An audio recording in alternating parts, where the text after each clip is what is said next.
Good morning. I'm excited about this one. We're gonna go through some basic kicks. Kicking is like my all-time favorite part of karate, don't tell anybody.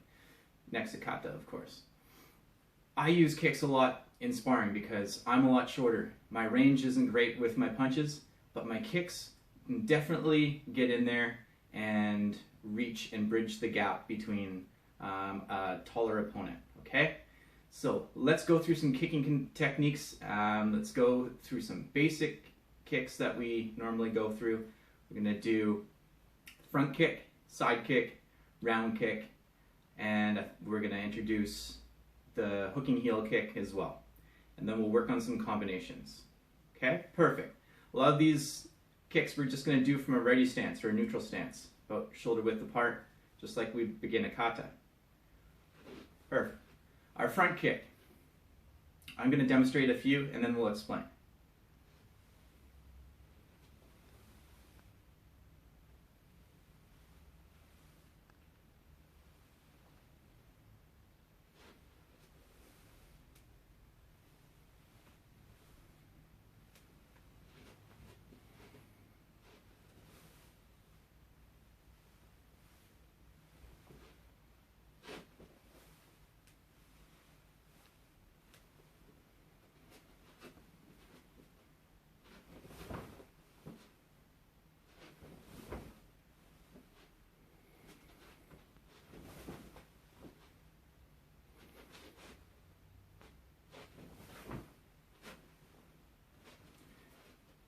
Excellent.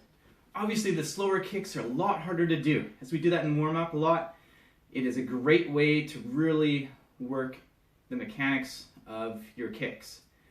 Although you can extend as far as you can when snapping out a front kick, it's a really great practice to try and be able to hold your kick out as long as you can. Usually belt level is acceptable.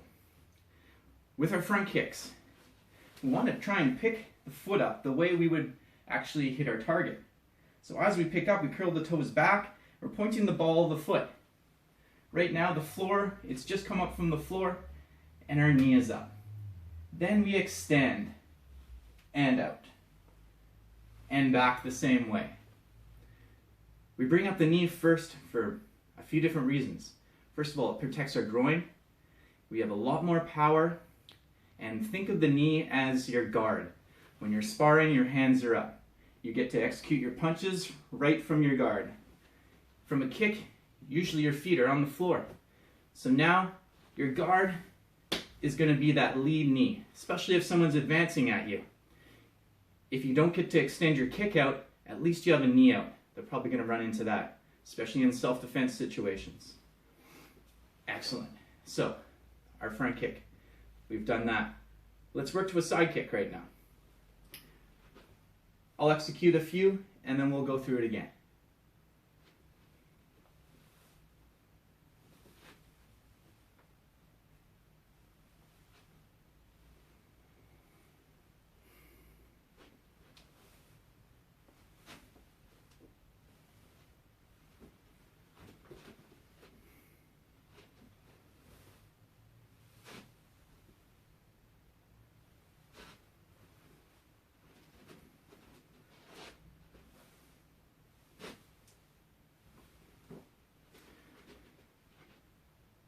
Same sort of thing with our side kicks. We want to pick the foot up off the floor almost the same way that we want to strike. And when we're striking, we want to use that heel edge of our foot. You might want to try and extend your heel out. That way, you're getting a sharper surface. It's going to make more impact on your opponent. It's like hitting a flat surface with your hand or using the palm or the knife edge. You get more impact with a smaller surface area. Perfect. Side kicks are an all-time favorite. So as you notice, once again, we lift the knee up. I like to point the knee at my opponent. If we're pointing it off to the side, I really have to try and flex my hips, and that's not the best type of kick. It tends to come up from the floor, like a horse kick. or like you would see a donkey kick. So I like to point my knee right at the opponent. As you see, the foot is right underneath and it comes straight out and back. So there's that line of the side of my body. It's not protruding out to the side here or coming way out here. It's a nice little snapping motion, just like your jab.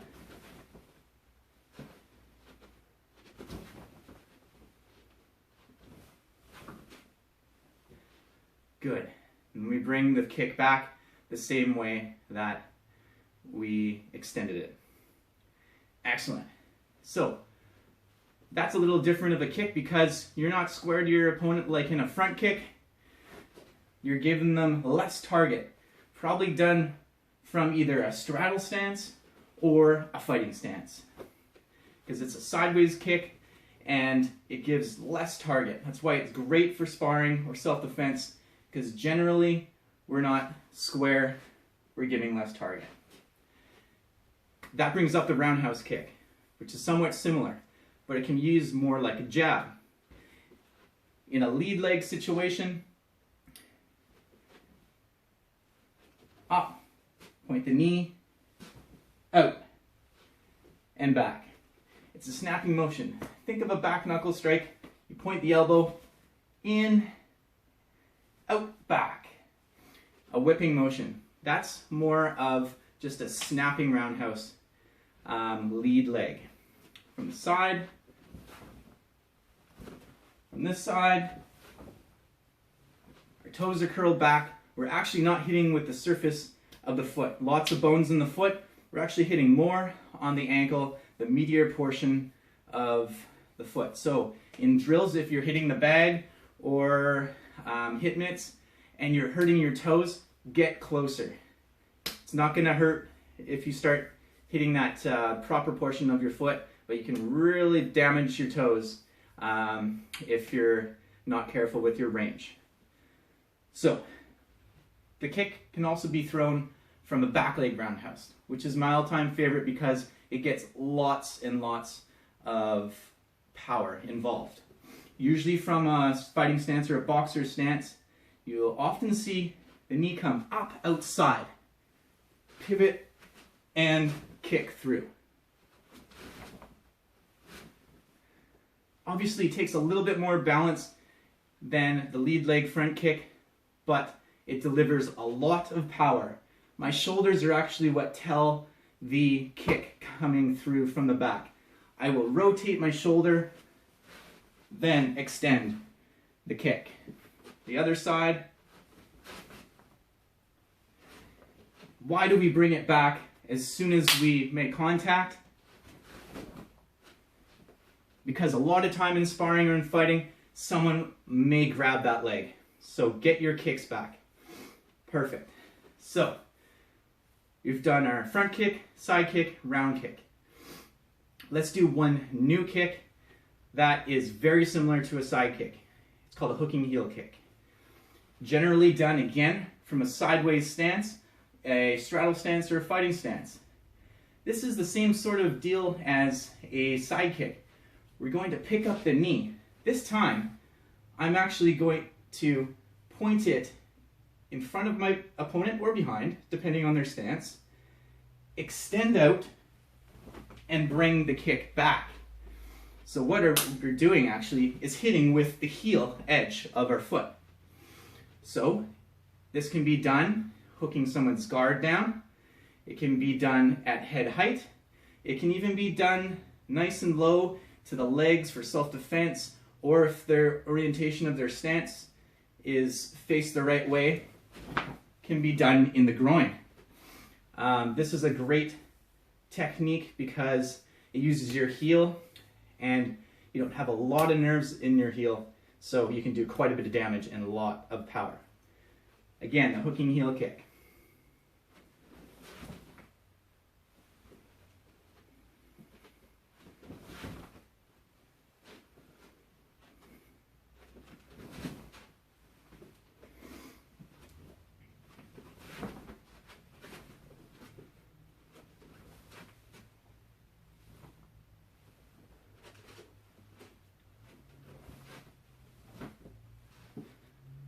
Excellent. Let's work on a combination here. One we do in class quite often is our side kick, spin kick. Spin kick's very, very similar to a side kick.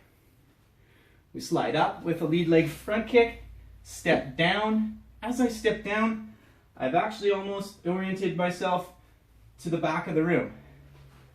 That allows me to actually just turn about 90 degrees, look over my shoulder, pick this knee up, and kick. It's more of a thrust kick. As you'll see, the knee comes up and thrusts in.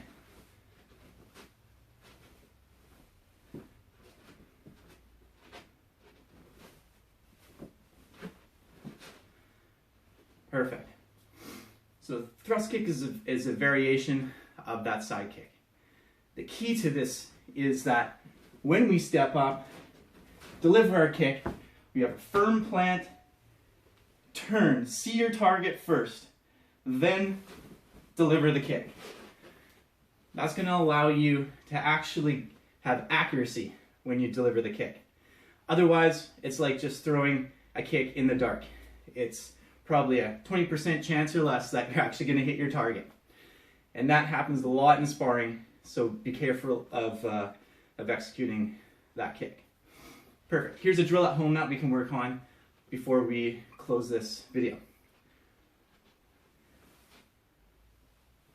Front kick, side kick, back thrust kick,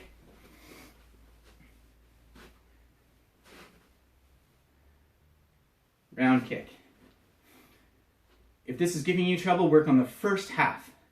I'm going to advance a bit here because I don't want to kick the wall. I'm only in a small room. Knee up, front kick out, chamber, side kick, and down. Work on that on either leg, and then to challenge yourself for your balance, you can work on bringing it up, front kick, side kick, thrust kick, round kick. Practice that. Use a chair if you need to, or a wall. One last one before we go.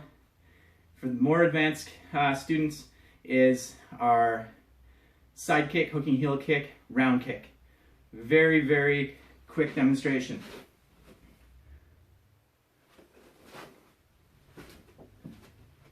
I'll start with this side. Side kick, hooking heel, round. Side, hooking heel, round kick. This is a great sparring drill for some of you advanced people that have this balance.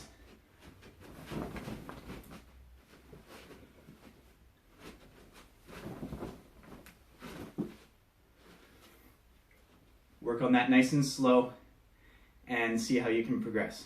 First of all, work on those basics, those basic kicks, the front kick, side kick, round kick, and thrust kick.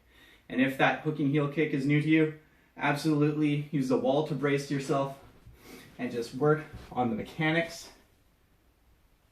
of your kick.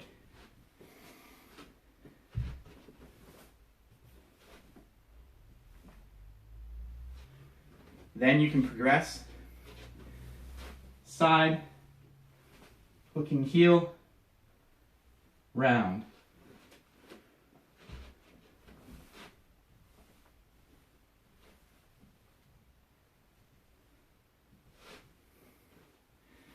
Great. These are great leg exercises. Make sure you're warm before you start.